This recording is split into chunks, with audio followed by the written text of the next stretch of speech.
Hi everyone, welcome to Mindful Crafts and More. I'm Katrina. If this is your first time checking out my channel, welcome.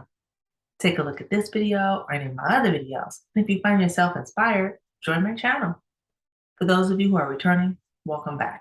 I really appreciate you just hanging out with me for a bit. So, hi everyone. Today is Try It Out Tuesday, and I thought that I would go ahead and show you how I put together a vest slash shrug slash bolero. I'm not sure what you want to call it, but I call it beautiful. It is made with open shell stitches and it starts out as a simple granny square. This is right in keeping because Granny Square Day is coming up. All right, so this all happened that I showed this vest while on a live that was being sponsored by Jeanette over at DIY Creations and DIY Life. And Ursula at OM Granny Square asked me about it and said, I'd really love to see how you put it together. So here I am today. Hopefully, the information that I give you will help you to understand how I put this beautiful thing together. So, are you guys all excited? Would you like to see what it looks like? Let's take a look and see. All right, so here's my vest. Isn't it beautiful? I really love it, and the recipient loves it too. So let's talk about how I went about putting it together and what the features are. So it has this beautiful open shell area here, which gives you a beautiful collar, as well as very nice coverage here for the body. And it has a beautiful, nice granny square portion in the back, which is just beautiful. All right. Now, because of the way it's made, the same coverage that you get for your nice open collar provides a nice amount of coverage here at the bottom portion. And I think that just makes it just wonderful. All right. So now let's talk about how I put it together. So here's the granny square, which is where I started. For this one, I used worsted weight yarn, which is a category 4, and I did about 10 rounds. This gave me a large enough coverage for the back portion. The next thing I needed to do was make provisions for my armholes. For the armholes here, I took the corners of my granny square and I added chains to it. The chains that you add should be at least the same number of chains that would be for your side of your granny square. But if you need more room, then just use a factor of 4. Okay. So I would start maybe somewhere around 40 stitches. If you wanted a little bit bigger to give you more room, then go ahead and do maybe 52 chains or do maybe 60 chains. Okay. It will work. All right. So now you do your chains, you connect it at the corner portion of the granny square, and then you also connect it at the bottom portion of the granny square, and you do that to both sides. At this point, what you're going to have is a granny square with a set of chains on either side connected. All right.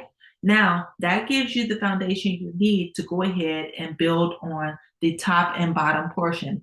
And from here going forward, you're going to be working in a circular fashion to complete the rest of the garment. Okay. All right. Now the stitch pattern also changes here. So for the granny square, I used 3 double crochet in each of the spaces. But for the remainder of it, I switched and started to use an open shell stitch. There are 2 open shell stitches that you're going to need to know for this particular pattern that I use, and that is the beginning open shell and then the just regular open shell. So for the beginning open shell, what you want to do is a chain 2, double crochet, chain 2, 2 double crochet, and that's your beginning shell. For your regular shell, you're just going to put 2 double crochet, chain 2, 2 double crochet. All right. and I'll explain how the stitch pattern changes as you progress. All right, so now we are back at our granny square with our chains that are a factor of 4, right? So the next thing you're going to do is you're going to add to that. So you're going to start at a corner on your granny square, which will be the same corner that you either began or ended one of the chains, all right, in that same corner. You're going to put a beginning shell stitch there, all right? And then you're going to go on to your chains. You're going to skip the first 3 chains, and then in the next chain, you're going to put a shell stitch. You're going to skip the next 2 chains and put another shell stitch. Skip the next 2 chains, put another shell stitch. You're going to keep doing that until you get all the way down to the bottom.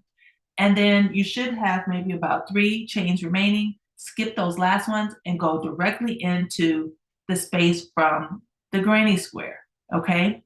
Now you're going to go across the bottom portion or top portion of your granny square, and instead of putting the 3 double crochets that you did for the previous granny square stitch, you're going to add your open shells. And you're going to do that all the way across until you get to the next chain, which would be for the opposite armhole.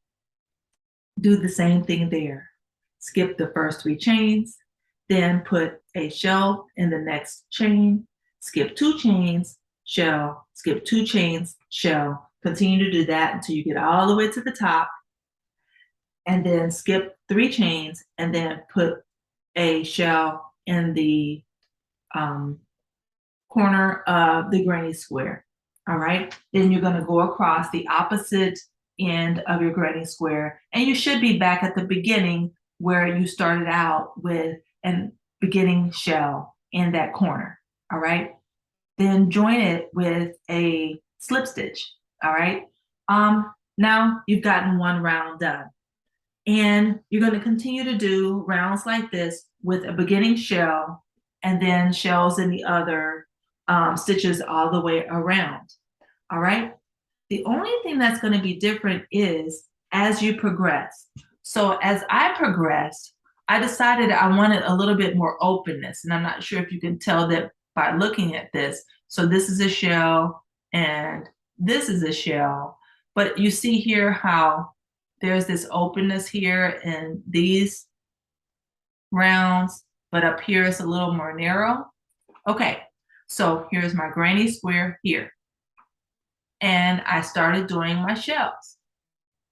So these initial rounds, which is about 4, I did not put any chains in between my shell stitches, okay?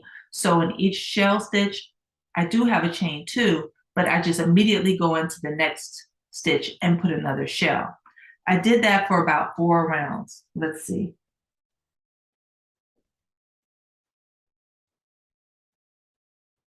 Okay, so 1, 2, 3, and 4. So I did that for 4 rounds.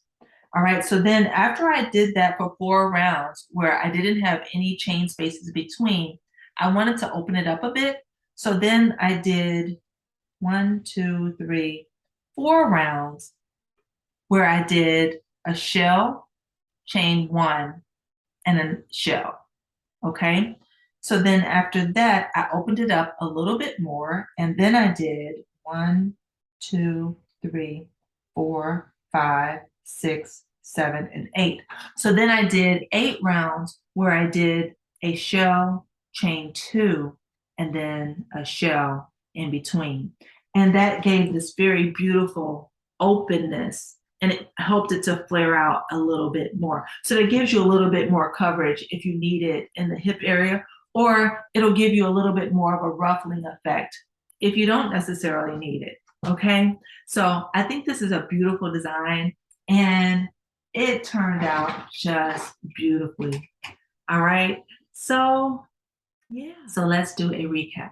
Start out with your granny square. Make your granny square large enough so that it will give you the coverage that you would like for your back portion. Once you've done your granny square, then you need to divide for your armholes. Your number of chains that you're going to use for your armholes should be a factor of 4. Attach your chains to opposite sides of your granny square. Now you're ready to go ahead and do the body, top, and bottom. Connect it to the corners of the granny square, beginning with an open shell stitch, and then skip 3 chains for your armhole, and then go ahead and work into the next chain with your shell stitch with 2 chains in between before you begin the next shell stitch. Do that all the way for that side of the armhole. And when you get down to the bottom, you should have maybe about 2 or 3 chains remaining. Go directly into the corner space of the previous granny square. Then proceed to place your shells in the spaces where you previously put the 3 double crochet for your granny stitch. Do that along the top and the bottom, and then do the shell stitches in the chains just like you did for the opposite side. You're going to go ahead and do rounds in this manner for a total of 4 rounds, all right, with a shell stitch, no chains in between, and another shell stitch. Then for 4 more rounds, you're going to do a shell stitch, chain 1, shell stitch, and then for the remaining 7 to 8 rounds, or however you like your fullness for your vest to be, you will do a shell stitch, chain 2, shell stitch. So I hope that's helpful to you guys. I think if you do that, you will get a beautiful vest that you will just adore. And you will feel really good that you went ahead and you made it. And who would have thought from a granny square, right? Just so beautiful. So I hope that you guys enjoyed it. And I hope that this was helpful for you. I would really love to hear about it if you decide to make one from this recipe that I have given to you of sorts. All right. It would really be just heartwarming if this is something that inspired you. So I'm going to go ahead and end this portion. But before I go, I would like to give you guys the puzzle solution for the last video that included a puzzle. And this is what I came up with. And this is the puzzle for today. Thank you guys so much. I really do appreciate it. I love the puzzles. I hope you guys do too. This has been just really, really interesting. And again, who would have thought there is a granny square day? How about that? That is just wonderful. I look forward to seeing you guys again real soon. Everybody, please continue to be mindful, do everything you can to be at your best health, and by all means, guys, be crafty every day. Bye-bye now.